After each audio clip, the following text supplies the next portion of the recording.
ಅನಂತಕುಮಾರ್ ಹೆಗಡೆ ಅವರು 2024ರ ಚುನಾವಣೆಯ ನಂತರ ರಾಜಕಾರಣದ ಬಗ್ಗೆ ಎಲ್ಲಿಯೂ ಕೂಡ ಒಂದೇ ಒಂದು ಪದವನ್ನು ಮಾತಾಡಿಲ್ಲ. ಯಾವ ಕಾರ್ಯಕ್ರಮದಲ್ಲೂ ಭಾಗಿಯಾಗಿಲ್ಲ. ಭಾಗಿಯಾದರೂ ಕೂಡ ವೈಯಕ್ತಿಕವಾಗಿ ಭಾಗಿಯಾಗಿದ್ದಾರೆ. ಬೇರೆ ರೀತಿಯ ಉದ್ಯಮದಲ್ಲಿ ತೊಡಗಿದ್ದಾರೆ. ಅಲ್ಲಿ ಬಿಜೆಪಿ ಅಂತಾನೂ ಹಾಕ್ತಾ ಇಲ್ಲ, ಬಿಜೆಪಿ ನಾಯಕ ಅಂತಾನೂ ಹಾಕ್ತಾ ಇಲ್ಲ. ಯಾಕೆ ಈ ಮಟ್ಟಿಗೆ ಸೈಲೆಂಟ್ ಆಗ್ಬಿಟ್ರು ಹೆಗಡೆ ಅವರು ಅನ್ನುವಂತಹ ಪ್ರಶ್ನೆ ಕಾಡ್ತಾ ಇತ್ತು. ಈಗ ಅದೇ ಫೈರ್ ಬ್ರ್ಯಾಂಡ್ ಅನಂತಕುಮಾರ್ ಹೆಗಡೆ ಅವರನ್ನ ವಾಪಸ್ ಕರೆತರುವಂತಹ ಚರ್ಚೆಗಳು ಜೋರಾಗಿ ನಡೀತಾ ಇದೆ, ಎಸ್ಪೆಷಲಿ ಬಿಜೆಪಿ ಅಂಗಳದಲ್ಲಿ. ಹೆಗಡೆಯಂತಹ ಪ್ರಭಾವಿ ರಾಜಕೀಯದಿಂದ ನಿವೃತ್ತರಾಗಬಾರದು. ಈ ಕಾರಣಕ್ಕೆ ಅವರನ್ನ ವಾಪಸ್ ಕರ್ಕೊಂಡ್ಬರುವಂತ ಕೆಲಸ ಆಗ್ತಾ ಇದೆಯಾ? ಮೂಲೆ ಗುಂಪಾಗಬಾರದು ಅಂತ ಭಾವಿಸಿರುವಂತದ್ದು ಬಿಜೆಪಿಯ ವರಿಷ್ಠರು. 6 ಬಾರಿ ಸಂಸದರಾಗಿದ್ದಂಥವರು, 1 ಸಾರಿ ಕೇಂದ್ರ ಸಚಿವರೂ ಆಗಿರುವಂಥವರು. ಅವರ ಹೇಳಿಕೆಗಳು, ಅವರ ಮಾತಿನಿಂದ, ಫೈರ್ ಬ್ರ್ಯಾಂಡ್ ಮಾತುಗಳಿಂದ ಬಿಜೆಪಿಯಲ್ಲಿ ಭಾರಿ ಫೇಮಸ್ ಆದಂಥವರು. ಅಂತ ನಾಯಕ ದಿಢೀರಂತ ಸೈಲೆಂಟ್ ಆಗ್ಬಿಟ್ರೆ ಅನ್ನುವಂತಹ ಪ್ರಶ್ನೆ ಬಿಜೆಪಿಗರನ್ನ ಕಾಡ್ತಾ ಇದೆ. 2024ರ ಲೋಕ ಎಲೆಕ್ಷನ್ ನಲ್ಲಿ ಟಿಕೆಟ್ ಸಿಗದೇ ಇದ್ದದ್ದಕ್ಕೆ ಇವರು ಸೈಲೆಂಟ್ ಆಗ್ಬಿಟ್ರು. ಹೆಗಡೆ ಅವರನ್ನ ಮತ್ತೆ ಸಕ್ರಿಯಗೊಳಿಸೋದು ಪಕ್ಷದ ಉದ್ದೇಶ ಆಗಿದೆ. ಹಿಂದುತ್ವದ ವಿಚಾರದಲ್ಲಿ ರಾಜಿ ಇಲ್ಲ ಈ ಫೈರ್ ಬ್ರ್ಯಾಂಡ್ ನಾಯಕ. ಇಂತಹ ನಾಯಕನ ಮೌನ ಪಕ್ಷಕ್ಕೆ ನಷ್ಟ ಉಂಟು ಮಾಡಬಹುದು. ಹಿಂಗಾಗಿ ಇವರನ್ನ ವಾಪಸ್ ತಗೊಂಡ್ಬರಬೇಕು ಅನ್ನೋ ಲೆಕ್ಕಾಚಾರ. ಮೋದಿ ಸಂಪುಟದಲ್ಲಿ ಸಚಿವರಾಗಿ ಕೆಲಸ ಮಾಡಿದಂತ ಅನುಭವ ಇವರಿಗಿದೆ. ವಾಜಪೇಯಿ, ಮೋದಿ, ಅಮಿತ್ ಶಾ ಜೊತೆ ನೇರ ಸಂಪರ್ಕ, ಒಡನಾಟವನ್ನ ಹೊಂದಿದ್ದವರು ಅನಂತಕುಮಾರ್ ಹೆಗಡೆ. ಈಗಲೂ ಕೂಡ ಆರ್ಎಸ್ಎಸ್ ಗರಡಿಯಲ್ಲಿ ಪಳಗಿರೋದು ಪ್ರಭಾವಿ ನಾಯಕ ಅನಂತಕುಮಾರ್ ಹೆಗಡೆ. ಖಡಕ್ ಭಾಷಣಗಳಿಂದ, ಖಡಕ್ ಮಾತುಗಳಿಂದ, ನೇರ ನುಡಿಗಳಿಂದ ಕಾರ್ಯಕರ್ತರಲ್ಲಿ ಕಿಚ್ಚು ಹಚ್ಚಬಲ್ಲರು ಅನಂತಕುಮಾರ್ ಹೆಗಡೆ. ಉತ್ತರ ಕನ್ನಡ ಕ್ಷೇತ್ರದಲ್ಲಿ ತಮ್ಮದೇ ಪ್ರಬಲ ಹಿಡಿತವನ್ನ ಸಾಧಿಸಿದ್ದಾರೆ. ದಾಖಲೆಯ ಮಟ್ಟದಲ್ಲಿ ಮತಗಳನ್ನ ಗಳಿಸಿ ಗೆದ್ದು ಬಂದಿದ್ದಾರೆ. ರಾಮ ಮಂದಿರ ಹೋರಾಟ, ರಥಯಾತ್ರೆಯ ಸಂದರ್ಭದಲ್ಲಿ ಟೊಂಕ ಕಟ್ಟಿ ನಿಂತ ನಿಪುಣ ಈ ಅನಂತಕುಮಾರ್ ಹೆಗಡೆ. ಭಟ್ಕಳ ಗಲಭೆಗಳ ಸಂದರ್ಭದಲ್ಲಿ ಅಲ್ಪಸಂಖ್ಯಾತರ ವಿರುದ್ಧ ನಿಂತವರು ಅನಂತಕುಮಾರ್ ಹೆಗಡೆ. ಗಟ್ಟಿ ನಿಲುವು ಒಂದು ವರ್ಗದ ಮತ ಬ್ಯಾಂಕ್ ಅನ್ನ ಭದ್ರಪಡಿಸಿತ್ತು. ಇದೇ ಕಾರಣಕ್ಕಾಗಿ ಅನಂತಕುಮಾರ್ ಹೆಗಡೆಗೆ ಬಿಜೆಪಿ ಮಣೆ ಹಾಕುವಂತಹ ಕೆಲಸವನ್ನ ಮಾಡ್ತಾ ಇದೆಯಾ, ಅಥವಾ ಅನಂತಕುಮಾರ್ ಹೆಗಡೆ ಅವರನ್ನ ವಾಪಸ್ ತಗೊಂಡ್ಬರ್ತೀವಿ ಅನ್ನುವಂತಹ ಒಂದು ಸುದ್ದಿಯನ್ನ ಹರಿಬಿಡುವ ಮೂಲಕ ನಾನೇ, ನನ್ನಿಂದಲೇ ಪಾರ್ಟಿ ಅಂತ ಹೇಳಿಕೊಂಡು ಓಡಾಡ್ತಾ ಇರುವಂತವರಿಗೆ ಸ್ವಲ್ಪ ಬಿಸಿ ಮುಟ್ಟಿಸುವಂತಹ ಕೆಲಸವನ್ನ ಬಿಜೆಪಿ ಮಾಡ್ತಾ ಇದೆಯಾ? ಏನಾದರೂ ಆಗಬಹುದು. ಅನಂತಕುಮಾರ್ ಹೆಗಡೆ ವಾಪಸ್ ಬಂದರೆ ಬಿಜೆಪಿಯಲ್ಲಿಯೇ ಕೆಲವರಿಗೆ ಆಗದೇ ಇರಬಹುದು. ಇನ್ನು ಅನಂತಕುಮಾರ್ ಹೆಗಡೆ ವಾಪಸ್ ಬರಬೇಕು ಅಂತ ಇನ್ನೂ ಒಂದು ವರ್ಗ ಕಾಯ್ತಾ ಇದೆ. ಅವರನ್ನ ವಾಪಸ್ ಕರ್ಕೊಂಡ್ಬರೋದಕ್ಕೆ ಪ್ರಯತ್ನವನ್ನೂ ಮಾಡ್ತಾ ಇದೆ. ನೋಡೋಣ ಏನಾಗುತ್ತೆ ಅಂತ ಹೇಳಿ. ಇನ್ನು ನೆಕ್ಸ್ಟ್,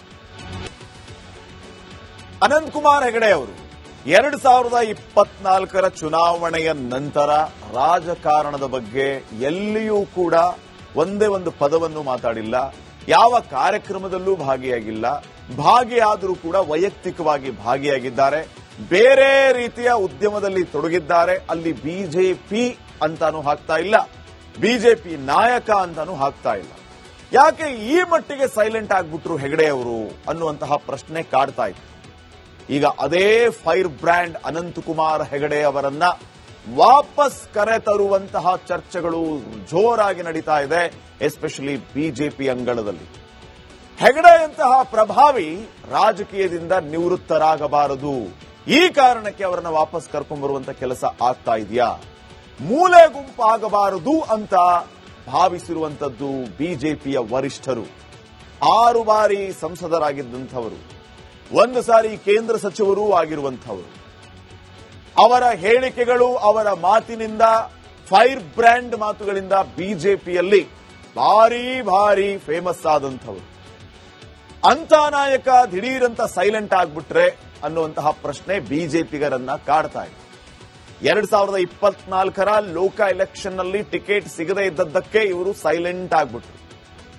ಹೆಗಡೆ ಅವರನ್ನ ಮತ್ತೆ ಸಕ್ರಿಯಗೊಳಿಸೋದು ಪಕ್ಷದ ಉದ್ದೇಶ ಆಗಿದೆ.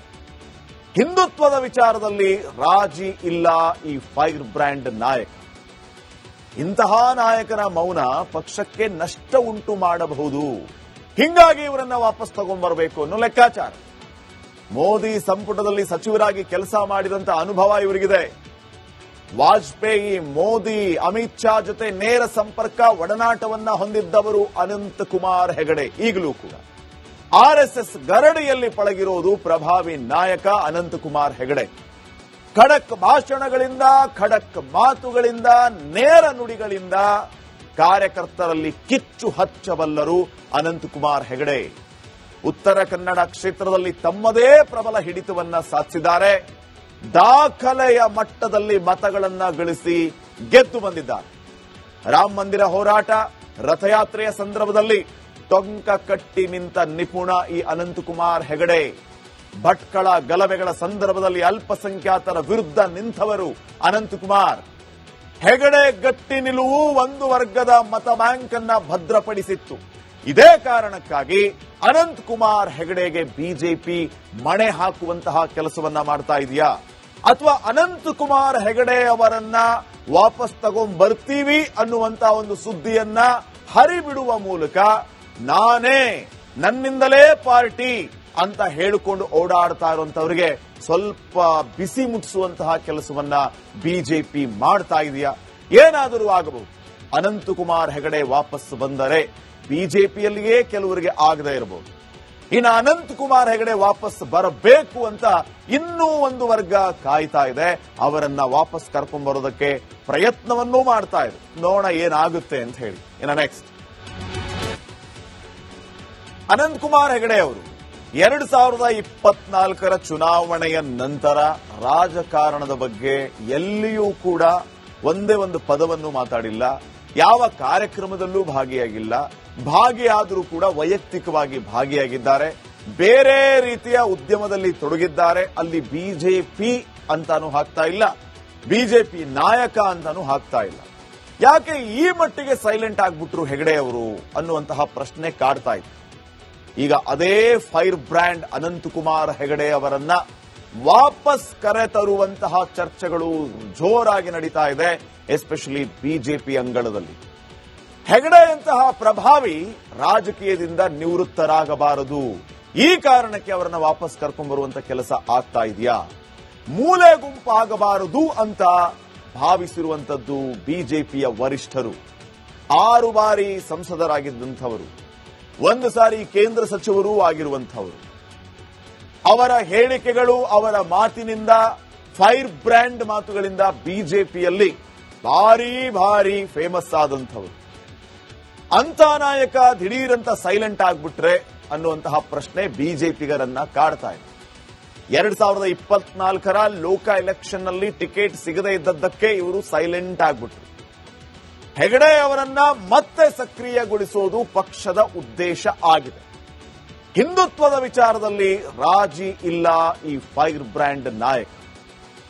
ಇಂತಹ ನಾಯಕನ ಮೌನ ಪಕ್ಷಕ್ಕೆ ನಷ್ಟ ಉಂಟು ಮಾಡಬಹುದು. ಹಿಂಗಾಗಿ ಇವರನ್ನ ವಾಪಸ್ ತಗೊಂಡ್ಬರಬೇಕು ಅನ್ನೋ ಲೆಕ್ಕಾಚಾರ. ಮೋದಿ ಸಂಪುಟದಲ್ಲಿ ಸಚಿವರಾಗಿ ಕೆಲಸ ಮಾಡಿದಂತ ಅನುಭವ ಇವರಿಗಿದೆ. ವಾಜಪೇಯಿ, ಮೋದಿ, ಅಮಿತ್ ಶಾ ಜೊತೆ ನೇರ ಸಂಪರ್ಕ, ಒಡನಾಟವನ್ನ ಹೊಂದಿದ್ದವರು ಅನಂತಕುಮಾರ್ ಹೆಗಡೆ. ಈಗಲೂ ಕೂಡ ಆರ್ಎಸ್ಎಸ್ ಗರಡಿಯಲ್ಲಿ ಪಳಗಿರೋದು ಪ್ರಭಾವಿ ನಾಯಕ ಅನಂತಕುಮಾರ್ ಹೆಗಡೆ. ಖಡಕ್ ಭಾಷಣಗಳಿಂದ, ಖಡಕ್ ಮಾತುಗಳಿಂದ, ನೇರ ನುಡಿಗಳಿಂದ ಕಾರ್ಯಕರ್ತರಲ್ಲಿ ಕಿಚ್ಚು ಹಚ್ಚಬಲ್ಲರು ಅನಂತಕುಮಾರ್ ಹೆಗಡೆ. ಉತ್ತರ ಕನ್ನಡ ಕ್ಷೇತ್ರದಲ್ಲಿ ತಮ್ಮದೇ ಪ್ರಬಲ ಹಿಡಿತವನ್ನ ಸಾಧಿಸಿದ್ದಾರೆ. ದಾಖಲೆಯ ಮಟ್ಟದಲ್ಲಿ ಮತಗಳನ್ನ ಗಳಿಸಿ ಗೆದ್ದು ಬಂದಿದ್ದಾರೆ.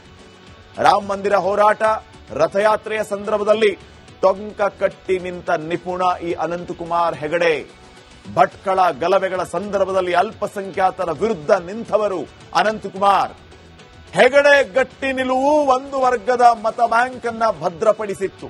ಇದೇ ಕಾರಣಕ್ಕಾಗಿ ಅನಂತಕುಮಾರ್ ಹೆಗಡೆಗೆ ಬಿಜೆಪಿ ಮಣೆ ಹಾಕುವಂತಹ ಕೆಲಸವನ್ನ ಮಾಡ್ತಾ ಇದೆಯಾ, ಅಥವಾ ಅನಂತಕುಮಾರ್ ಹೆಗಡೆ ಅವರನ್ನ ವಾಪಸ್ ತಗೊಂಡ್ಬರ್ತೀವಿ ಅನ್ನುವಂತಹ ಒಂದು ಸುದ್ದಿಯನ್ನ ಹರಿಬಿಡುವ ಮೂಲಕ ನಾನೇ, ನನ್ನಿಂದಲೇ ಪಾರ್ಟಿ ಅಂತ ಹೇಳಿಕೊಂಡು ಓಡಾಡ್ತಾ ಇರುವಂತವರಿಗೆ ಸ್ವಲ್ಪ ಬಿಸಿ ಮುಟ್ಟಿಸುವಂತಹ ಕೆಲಸವನ್ನ ಬಿಜೆಪಿ ಮಾಡ್ತಾ ಇದೆಯಾ? ಏನಾದರೂ ಆಗಬಹುದು. ಅನಂತಕುಮಾರ್ ಹೆಗಡೆ ವಾಪಸ್ ಬಂದರೆ ಬಿಜೆಪಿಯಲ್ಲಿಯೇ ಕೆಲವರಿಗೆ ಆಗದೇ ಇರಬಹುದು.